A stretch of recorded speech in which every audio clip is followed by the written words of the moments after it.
অসমীয়াৰ প্ৰাণৰ স্পন্দন ৰঙালীৰ পহিলা বহাগৰ দিনটো মানুহ বিহু হিচাপে উদযাপন কৰে প্ৰতিজন অসমীয়াই। কুশল মংগল কামনাৰে জ্যেষ্ঠজনৰ পৰা আশীৰ্বাদ গ্ৰহণ কৰে কনিষ্ঠজনে।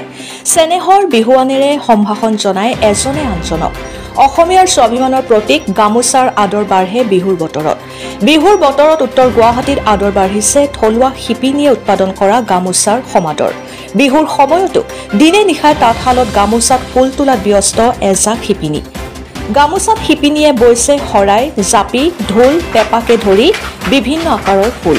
উত্তৰ গুৱাহাটী অভয়পুৰৰ মহুৰা তাঁত শালে বিক্ৰী কৰিছে কেইবা সহস্ৰাধিক গামোচা। মহিলা উদ্যমিতা আৰু স্বাৱলম্বিতাৰ অন্যতম নিদৰ্শন দাঙি ধৰিছে আল্পনা বেজবৰুৱা নামেৰে এগৰাকী উদ্যমী গৃহিণীয়ে। ৰাজ্য চৰকাৰে থলুৱা শিপিনীয়ে প্ৰস্তুত কৰা গামোচাক প্ৰাধান্য প্ৰদান কৰাৰ পিছতে এৰাব নোৱাৰা ব্যস্ততা এইসকল শিপিনীৰ মাজত। উত্তৰ গুৱাহাটীৰ পৰা পংকজ দাসৰ ৰিপৰ্ট, অৰুণোদয় আছাম। আপোনাৰ বান্ধৱী হয়? হয়, মোৰ এয়া বান্ধৱী আল্পনা বেজবৰুৱা। তেখেতে খুব সুন্দৰ এটা পদক্ষেপ লৈছে। তেখেতে এয়া আমাৰ 4খন তাঁতশাল লগাইছে।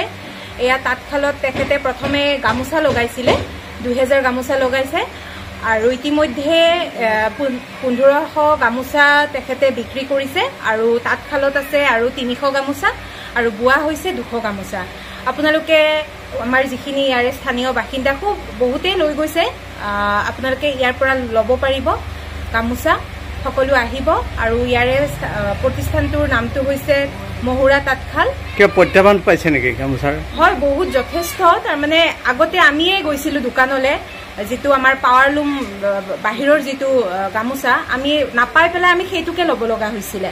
কিন্তু আজি যিটো মানে তেখেতে কাম কৰিছে, আমি ইতিমধ্যে গামোচা এইবাৰ বিহুত আমি আচলতে হাতে গামোচা দিব পাই নিজৰে গৌৰৱবোধ কৰিছোঁ আৰু দিবও ভাল লাগিছে মানুহক তেনেকে।